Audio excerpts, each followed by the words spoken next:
Assalamualaikum warahmatullahi wabarakatuh. Halo teman-teman, jumpa lagi di channel Fanan Evin. Di kesempatan kali ini saya mau ajak kalian semuanya untuk mereview Cyclocom Navihood L2 ini. Kalau belum nonton video unboxingnya, silahkan ditonton dulu teman-teman, biar kalian ngikuti nih prosesnya lebih detail. Nah, kali ini saya mau mereview Navihood L2 ini setelah pemakaian beberapa kali. Kemarin Cyclocom ini itu sudah saya gunakan mengikuti event Audax 75 Jakarta, serta minggu kemarin ini saya goes iseng sendiri ke Bogor gitu, dan ya masih ada baterainya ya 75. Nanti pemakaian baterai seperti apa sih ya, pokoknya langsung aja kita review. Jadi ini adalah Navihood L2 teman-teman ya, dikirimin dari Cina, terus saya harus nyobain, harus saya pakai dan harus saya review sejujur-jujurnya, selengkap-lengkapnya sesuai dengan apa yang saya rasakan, seperti itu. Oke, ini unitnya. Kalau kalian belum lihat detail, silahkan tonton video unboxingnya teman-teman. Ini dari tampak dari depan seperti itu, tampak dari samping seperti ini, kemudian tampak dari belakang. Nah, ini covernya saya suka banget covernya, karena ini covernya ini back case nya itu dia dari alloy teman-teman, adaptornya. Nah, samping sini ada tombol tombol up and down ya di sini. Nah, ini tombol up and down. Kemudian bagian atas ada tulisan Navihood ya, sini ada tulisan Navihood. Kemudian bagian bawah di sini ada tiga tombol. Yang kalau bagian tengah itu fungsinya untuk saving untuk nge-save setelah kegiatan ya, saving riding kita. Terus ada home, dan ini ada ini ya, aku lupa ini, coba lihat. Ini untuk cek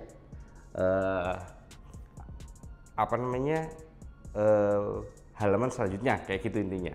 Nah, sekarang gimana sih cara nyalainnya untuk Navihood L2 ini? Tekan ini teman-teman ya, ini tombol on off. Oke, kita tekan dulu.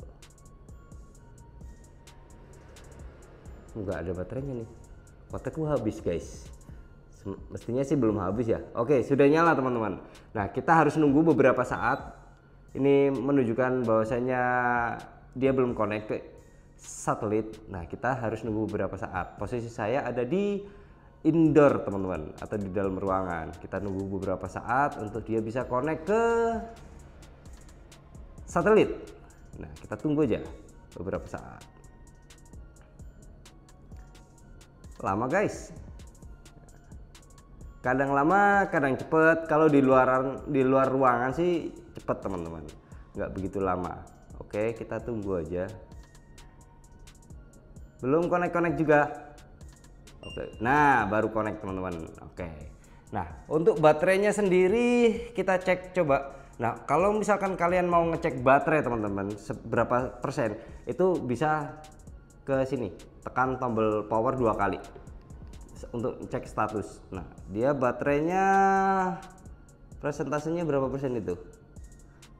Kurang lebih di 29%. Setelah saya gunakan untuk goes Audax, itu goesnya saya dari jam 4 pagi sampai siang, sampai kurang lebih di jam 2 ya, sampai rumah maksudnya, itu kurang 50%.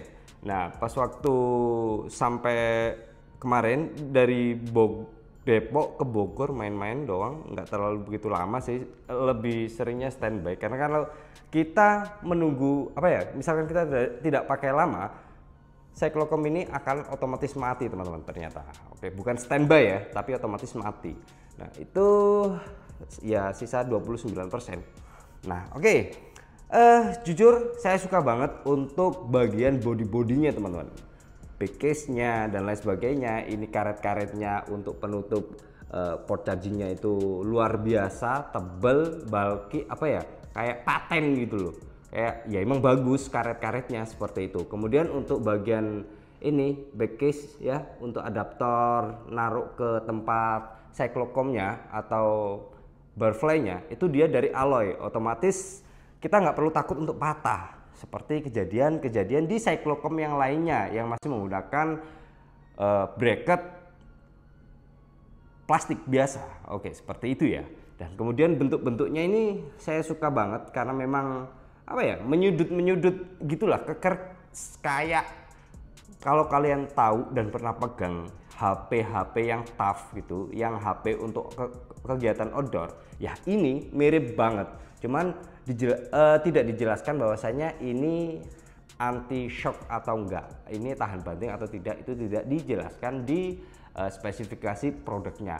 Tapi secara desain ya mirip-mirip kayak Gisok, kayak kalau kalian pernah lihat HP Sonim kayak gitu, ini kelihatan adventure sekali sih teman-teman. Oke, seperti itu. Jadi terus untuk masalah baterai yaitu tadi, menurutku sih biasa-biasa saja baterainya, nggak begitu ya, ini masih baru ya, nggak tahu kalau udah lama gitu kan. Ini pemakaian yang seperti saya jelaskan, dia cukup tahan ya, cukup tahan. Kemudian ya nggak awet-awet amat, standar aja. Menurut klaimnya kan 25 jam teman-teman. Oke, seperti itu pemakaiannya. Dan sayangnya untuk urusan baterai di Cyclocom Navihood L2 ini belum dibekali kemampuan untuk dia tidak punya pilihan safe mode ya teman-teman untuk penghematan baterai. Dia tidak punya seperti itu. Itu cukup disayangkan sih, karena kan saat ini Cyclocom itu udah berlomba-lomba untuk penghematan baterai biar bisa dipakai jangka panjang saat riding panjang gitu kan, biar nggak ngecas-ngecas lagi. Kemudian pas waktu pembelian dia nggak dapat barfly teman-teman, cuma dapat adaptor aja satu. Itu menurutku kurangnya juga ya, kalau bisa sih ditambahi ya menurutku ya, biar lebih ajib lah gitu. Tapi kalau kalian nggak punya barfly atau masih punya barfly bawaan dari merek Garmin atau aftermarket lain, misalkan SRAM dan lain sebagainya, kan biasanya kalian lihat tuh di marketplace ada yang jual SRAM barfly-nya harga 20.000 atau 50.000 gitu. Ini sangat bisa dan berfungsi dengan baik di barfly bawaan brand Garmin seperti itu, atau brand-brand yang lainnya ya. Di IGP Sport agak goyang dia dipakainya. Terus kemudian ini bermanfaat sekali ya untuk lanyardnya, ini dia talinya ditaruh di sini teman-teman. Nah seperti ini pemasangannya, jadi ajib banget. Dan yang paling utama ini untuk mapnya teman-teman, ini bisa dipakai untuk nge-map ya, atau untuk tracking map. Kita coba buka ini dulu. Nah ini ke salah. Nah kalau kita mau buka map ya, kita tekan yang sini, tombol yang sini, kita tahan lama. Nah langsung lihat map. Oke, di sini ada map GPX teman-teman yang sudah saya import. Ini map dari event Audax teman-teman. Nah disayangkan sekali nih, ini yang saya seringkali kenapa sih kok nggak ada mapnya gitu loh, kok cuman direction saja, kita nggak dikasih map gitu. Kita hanya bisa melihat mapnya itu pada saat GPX itu setelah kita lewati, bukan yang akan kita lewati mapnya teman-teman. Jadinya ya mau nggak mau ya kita hanya ngikuti direction seperti itu. Directionnya cukup jelas, belok kanan, belok kiri, ada tikungan sedikit gitu, jelas. Tapi beberapa case yang kejadian di saya seringkali kena zong atau kena gocekan itu ketika saya menemukan jalanan yang letter S seperti ini ya. Nah di sini disambung dengan letter S-nya itu pendek gitu ya. Terus ada kanan kiri ya. Jadi gini, straight, terus ini sini, ini. Nah gimana ya gambarnya, susah ya. Pokoknya ini letter S antara tikungan dan perempatan seperti itu. Itu saya pas waktu event Audax di Jakarta kemarin teman-teman, itu mesti nyasar. Baik itu yang tipis atau yang agak jauhan dikit, kurang lebih ya 10 meteran lah. Itu 10 meter kan cukup panjang juga, 10 meter atau 15 meter gitu antar tikungannya ya, letter S-nya. Nah itu mesti saya kegocek. Nah di sini itu pasti ditunjukkan belok kanan gitu kan. Taunya belok kanannya itu setelah letter S, setelah belok kiri dulu baru ke kanan.